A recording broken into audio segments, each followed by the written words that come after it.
This is a DIG turbo. It's a petrol direct injection engine, and it's a 2018 year with 50,000 miles. It's worn the clutch out already.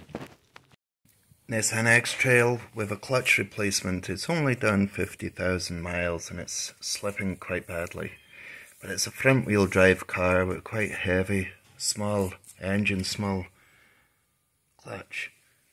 You see the pattern on there where it's got hot, like a leopard pattern. Flywheel looks okay and there's no excessive play in it because it's got a dual mass flywheel. Here's the new one, here's the new clutch. As you see, there's not a lot even on a new one. Somebody asked me if I could do a clutch, if I could do real work on a car, not just electrics. And they said, I can see you can do electrics, are you able to do mechanical work? So I said, what do you mean? They're like, head gaskets, clutches, because he did them all day, every day. So I was like, yeah, I do that. I don't do them all day, every day though, but when I need to, I can do it. So this is a clutch. In fact, I've had that many lately that I decided to chop my hair because I was lying on it on my back when I was going under the cars doing the clutch. It's not a how to do a clutch, it's just a few things that I've done on this car that may be different to other cars, and I'm just going to show you what I found.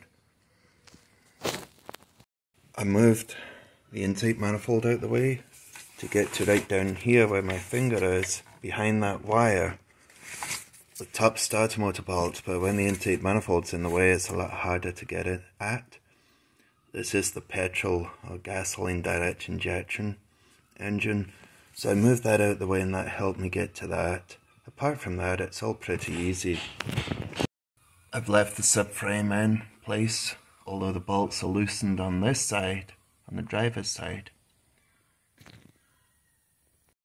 But over here on the gearbox side, on the passenger side, I've took the drive shaft out and took the bolts totally out of the subframe to let it hang down, and it's holding the gearbox for me. And that's giving me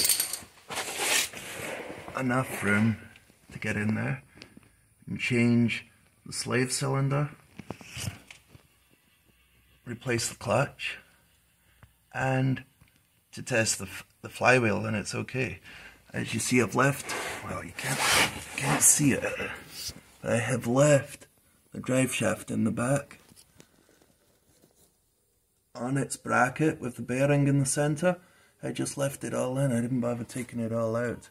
I'll use that as a guide with the drive shaft going into the gearbox to help line it up when it's going together. It's not a bad job, just takes time.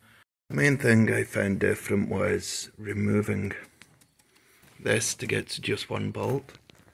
Everything at the top's kind of your standard thing, removing the battery and taking the gearbox mount off. Somebody asked me if I could do clutches because they hadn't seen it in a video, so I don't show them because it takes too long to show all the work, but in this case I thought I'd just mention I do. Always look for the easiest way, only take off what I need to, just to get the job done. Hopefully this is helpful to somebody that's wanting to do their own clutch on an X-Trail. Like I say, the starter motor, even if you're doing a starter motor replacement, just remove this. Actually, it didn't take as long as I thought it would to remove the throttle, to remove the intake. I had to take the throttle body off as well. As you can see, this has only done 21,000 miles to a clutch, so I didn't do much before you basically couldn't drive the car. It was slipping that badly.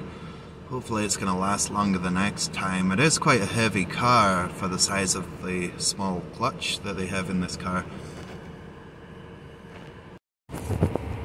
The owner was asking if keeping this auto hold on all the time is maybe what's wearing it away, wearing the clutch away faster, so I think she's going to try it without that and see if she gets an improvement in the miles to the next clutch.